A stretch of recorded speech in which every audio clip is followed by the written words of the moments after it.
Hi YT family, ఈరోజు అయితే మన రెసిపీ స్మూత్ ఇడ్లీ అనమాట. హోటల్ స్టైల్లో ఇడ్లీని ఇంట్లో ఎలా చేసుకోవచ్చు అనేది అయితే వీడియోలో చూపించేస్తాను. లేట్ చేయకుండా వీడియోలోకి అయితే వెళ్ళిపోదాం. దీనికోసం అయితే నేను మినప్పప్పు తొక్కుతో ఉన్నదే ఒక డొక్కు చూపిస్తున్నాను కదా, ఈ డొక్కుతో అయితే డొక్కుడు తీసుకున్నాను అనమాట. ఇప్పుడు దీన్ని మనం వాటర్లో వేసి ఒక 4 గంటల పాటైనా దీన్ని నానబెట్టుకోవాలి. ఇడ్లీకి ఎప్పుడు అయినా సరే 4 గంటల కన్నా ఎక్కువ పాటు నానబెట్టుకోకూడదండి. అలా అయితే మనకి ఇడ్లీ అనేది ఆ సాఫ్ట్నెస్ పోతుంది. నేనైతే ఇడ్లీ చేసేటప్పుడు ఇదే ఫాలో అవుతాను. హోటల్ స్టైల్లో వాళ్ళు కూడా ఇదే ఫాలో అవుతారు. ఇంకెలా వాటర్ ఎక్కువగా పోసుకొని మూత పెట్టి మినిమం ఒక 4 గంటల పాటైనా నానబెట్టుకోవాలి. ఇంకా నెక్స్ట్ ప్రాసెస్ కూడా మనం చూసేద్దాం. ఈ ఇడ్లీ పప్పులో మనం ముందే మెంతులు వేసుకోవచ్చు, కానీ నేను తొక్కపప్పు తీసుకున్నాను కనుక సపరేట్గా ఇలా మెంతులు నానబెట్టుకుంటున్నాను అనమాట. ఈ మెంతుల్లో కొంచెం వాటర్ వేసేసి నానబెట్టుకోవాలి. ఇవి కూడా పప్పు నానబెట్టేటప్పుడే. అలానే ఇడ్లీ అనేది కొంచెం వైట్గా రావాలి అంటే మాత్రం సగ్గుబియ్యం కూడా ఒక స్పూన్ వరకు తీసుకొని వాటర్ వేసేసి ఇడ్లీ పప్పు నానబెట్టినప్పుడే వీటిని కూడా నానబెట్టుకోవాలండి. ఇలా నానబెట్టుకొని ఈ సగ్గుబియ్యాన్ని ఇడ్లీలో వేయడం వల్ల చాలా వైట్గా స్మూత్గా వస్తాయి. అలానే మనం ఇడ్లీ పిండి రుబ్బుతాము అన్న ఒక గంట ముందు ఉప్పున్నోకైతే నానబెట్టుకోవాలి. ఇడ్లీ రవ్వ ఉంటుంది కదండి, అది మ్యాక్సిమం ఇడ్లీ రవ్వ అనేది సన్నంగా ఉండి తీసుకోండి. అప్పుడే మనకి ఇడ్లీలు చాలా స్మూత్గా వస్తాయి. నేనైతే 1 కప్పు మినప్పప్పుకి ఇక్కడ 3 కప్పులు అయితే నేను ఇడ్లీ రవ్వ తీసుకున్నాను. ఇప్పుడు దీంట్లో వాటర్ వేసి శుభ్రంగా ఒక 2 సార్లు కడుక్కోవాలి. అప్పుడు ఇడ్లీ నూక అనేది వైట్గా అవ్వి ఇడ్లీలు కూడా తెల్లగా ఉంటాయి. ఇలా 2 సార్లు కడుక్కున్న తర్వాత ఈ ఇడ్లీ నూకలో కూడా వాటర్ వేసేసి ఒక గంట పాటు నానబెట్టుకోవాలి. అంటే మనం పప్పు 4 గంటలు నానబెడితే ఒక గంట పాటు ఈ ఇడ్లీ నూకని నానబెట్టుకోవాలన్నమాట. ఇప్పుడు పప్పును కూడా కడుక్కుందాం. నేనైతే పప్పు కడిగేసి మీ దగ్గరికి డైరెక్ట్గా చూపిస్తున్నాను. ఇలా నీట్గా తొక్క లేకుండా కడుక్కోవాలి. అక్కడక్కడ ఉన్నా పర్వాలేదు. గుళ్ళు తీసుకున్న వాళ్ళకైతే ఇంకా బెటర్ అనమాట, కడగాల్సిన పని లేదు. ఇప్పుడు ఈ పప్పును తీసుకొచ్చి మిక్సీ జార్లో వేసి మెత్తగా రుబ్బుకోవాలండి. చాలా మెత్తగా రుబ్బుకోవాలి, ఎక్కడ పలుకులుగా ఉండకూడదు. ఇంక ఇలా రుబ్బుకొని పక్కన పెట్టుకోవాలి. అలానే ఇక్కడ ఒక 10 నిమిషాల పాటు నానితే సరిపోతాయి అటుకులు నేను 1 కప్పుకి కొంచెం తీసుకున్నాను. అవి ఒక 10 నిమిషాలు నానబెట్టుకొని ఇలా మిక్సీ జార్లోకి వేసుకోండి. దీంట్లో ముందుగా మనం నానబెట్టుకున్న మెంతులు అలానే సగ్గుబియ్యం కూడా వేసేసుకొని ఫైన్ పేస్ట్లా రెడీ చేసుకోవాలి. ఇవి పప్పులో వేసేసినా అవుతాయి, కానీ మెంతులు అనేవి అక్కడక్కడ ఉండిపోతాయి. అందుకే ఇలా సపరేట్గా రుబ్బుకోవాలి. ఇంక ఇలా చేసి దీన్ని పక్కన పెట్టేద్దాం. ఇప్పుడైతే మనం ముందుగా రుబ్బుకున్నాం కదా మినప్పప్పు, దాన్ని తీసుకొచ్చి ఇలా ఒక పెద్ద బేషన్లో వేసుకోవాలి. ఇలా వేసేసిన తర్వాత రుబ్బు మొత్తం దీంట్లో అయితే మనం ఇప్పుడు ముందుగా ఉంచుకున్నాం కదా ఉప్పుడు నూక నానబెట్టి, దాన్ని కూడా తీసుకొచ్చి వేసుకోవాలి. నెక్స్ట్ మనం ముందు రుబ్బి పెట్టుకున్నాం కదా మెంతులు, సగ్గుబియ్యం, అటుకుళ్ళు, అవి కూడా వేసుకోవాలండి.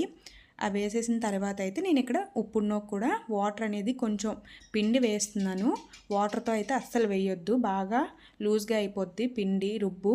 అందుకని చెప్పి వాటర్ పిండుకొని ఇలా వేసుకోవాలి. వేసిన తర్వాత ఈ మినప రుబ్బు, ఇడ్లీ నూక, మనం వేసిన సగ్గుబియ్యం, అటుకుళ్ళు, ఆ పేస్ట్ కూడా మొత్తం అంతా బాగా కలిసేలాగా కలుపుకోవాలి. తరువాత నేను వీడియో క్లిప్లో ఇలా హ్యాండ్తో అంటున్నాను కదా, ఆ విధంగా అయితే మీరు బాగా బీట్ చేసుకోవాలండి. అప్పుడు మనకి ఇడ్లీలో ప్లఫీనెస్ అనేది యాడ్ అవుతుందన్నమాట, ఇలా బీట్ చేసుకోవడం వల్ల. ఇంక ఇలా మంచిగా కలుపుకున్న తర్వాత ఈ రుబ్బు నుంచి కొద్దిగా వేరే గిన్నెలోకి వేసుకోండి. లేదు మీరు కొంచెమే వేసుకున్నట్టయితే ఆ రుబ్బును అలా బయట పెట్టేయండి. లేదు మీరు ఒక 2 డేస్కి 3 డేస్కి వేసుకున్నట్టయితే కొంచెం మీకు రేపటికి ఎంత సరిపోద్దో అంత రుబ్బుని ఇలా వేరే గిన్నెలోకి తీసుకొని దాంట్లో అయితే ఒక 1/2 స్పూన్ వరకు సాల్ట్ వేసుకోండి. వేసేసి మిగతా రుబ్బుని ఫ్రిడ్జ్లో పెట్టేసి ఈ సాల్ట్ వేసిన రుబ్బుని బాగా కలుపుకొని ఫ్రిడ్జ్లో కాకుండా బయట కొంచెం వేడిగా ఉన్న ప్రదేశంలో పెట్టుకోవాలి. ఇప్పుడు కొంచెం శీతాకాలం కదా, అందుకని చెప్పి ఇలా మూత పెట్టి ఓవర్ నైట్ బయట వదిలేయాలండి. అప్పుడే మనకి ఇడ్లీ పిండి అనేది ఫర్మెంటేషన్ అవుద్ది. ఫర్మెంటేషన్ అంటే పులుస్తుందనమాట. ఇది నెక్స్ట్ డే అనమాట. చూసారా, మనకి శీతాకాలం అవ్వడం వల్ల ఇలా ఉంది. అదే వేసవికాలం వచ్చిందనుకో పూర్తిగా ఫుల్గా పొంగుద్దండి. బట్ శీతాకాలంలో కూడా ఇలా పొంగింది, పర్వాలేదు.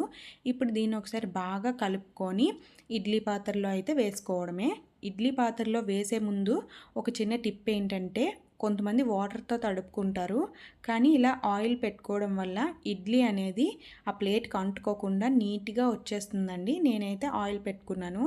ఇప్పుడు ఇడ్లీ రుబ్బుని తీసుకొచ్చి ఈ ప్లేట్స్లో వేసుకోవాలి. వేసేటప్పుడు మరి నిండుగా కాకుండా కొంచెం వెల్తిగా ఉంచి వేసుకోండి. ఎందుకంటే ఇడ్లీ అనేది కొంచెం ఉడికేటప్పుడు పైకి పొంగుద్ది కదా, అప్పుడు సెట్ అయిపోద్ది. అదే ఎక్కువ వేసేస్తే మొత్తం అంతా కలిసిపోతాయి అన్నమాట. ఇంకెలా వేసుకున్న తర్వాత నెక్స్ట్ ప్లేట్లు కూడా వీటి మీద పెట్టుకోవాలి. పెట్టేటప్పుడు ఈ ఇడ్లీ పైకి నేను వీడియో క్లిప్లో చూపిస్తున్నట్టు ఆ హోల్స్ వచ్చేలా పెట్టుకోండి. కింద ఇడ్లీ పైకి ఈ పైన ప్లేట్ హోల్స్ ఉన్నాయి కదా, అవి వచ్చేలా చూసుకోండి. లేదు ఇడ్లీ పైన ఇడ్లీ వచ్చిందనుకోండి, వాటర్ అనేది కింద ఇడ్లీల మీద పడి మొత్తం అంతా హోల్స్ అయిపోతాయి ఇడ్లీలు. ఇప్పుడు ఇలా బాయిల్ వాటర్ మరిగించుకొని మనం వేసుకున్న ఇడ్లీ ప్లేట్ని తీసుకొచ్చి దీంట్లో పెట్టుకోవాలి. వాటర్ అనేది ఫస్ట్ మరగాలండి, లేదంటే ఇడ్లీలు సాఫ్ట్గా రావు. ఇంక ఇలా పెట్టిన తర్వాత దీనిపైన మూత పెట్టి హై ఫ్లేమ్లో 10 మినిట్స్ కుక్ చేసుకోవాలి. లో ఫ్లేమ్లో 5 మినిట్స్, టోటల్ 15 మినిట్స్ అయితే మనకి ఇడ్లీ చక్కగా ఉడికిపోద్ది. ఇలా ఉడికిన తర్వాత బయటికి తీస్తే కొంచెం చల్లారుతాయండి. కొద్దిగా చల్లారిన తర్వాత మనం ఇలా చాక్తో కానీ స్పూన్తో కానీ, నేనైతే ఫస్ట్ మీకు చూపించాలని చాక్తో తీసాను, కానీ ఇలా చేయితో తీసినా కూడా చక్కగా వచ్చేసాయండి. ఎక్కడ విరగడం కానీ అంటుకోవడం కానీ ఏం లేదు. చూసారా ఎంత ప్లఫీగా, ఎంత సాఫ్ట్గా, వైట్గా చాలా బాగా వచ్చాయి. మీరు ఇంకోటి గమనిస్తే నేను ఇక్కడ తొక్కపప్పే తీసుకున్నాను, అయినా సరే మనకి ఎక్కడ బ్లాక్గా రాకుండా చాలా వైట్గా బాగా వచ్చాయి. గుళ్ళు పప్పు వచ్చినట్టు వచ్చాయన్నమాట ఇడ్లీలు. మీరు నేను చెప్పే టిప్స్ ఫాలో అవుతూ ఇడ్లీలు చేసుకోండి. వీడియోలు అనేవి అందరివి చూస్తాము, కానీ కరెక్ట్గా వర్కౌట్ అయిన వీడియో అయితే నేను పెడుతున్నాను అనమాట. ఇది కూడా హోటల్లో చెప్పే సీక్రెట్స్తో అయితే మీకు రివీల్ చేశాను అనమాట. ఇంక చూసారా ఎంత సాఫ్ట్గా వచ్చిందో ఇడ్లీ అనేది, హోటల్ స్టైల్లోలా ఉంది. అలానే మనం నూక కూడా ఏమి ఎక్కువ వేసుకోలేదు. మీకు ఇంకా నూక వద్దు అనుకుంటే కొంచెం తగ్గించుకోవచ్చు. ప్లీజ్ ఈ వీడియో నచ్చితే మన ఛానల్ లైక్ చేయండి, షేర్ చేయండి, సబ్స్క్రైబ్ చేసుకోండి.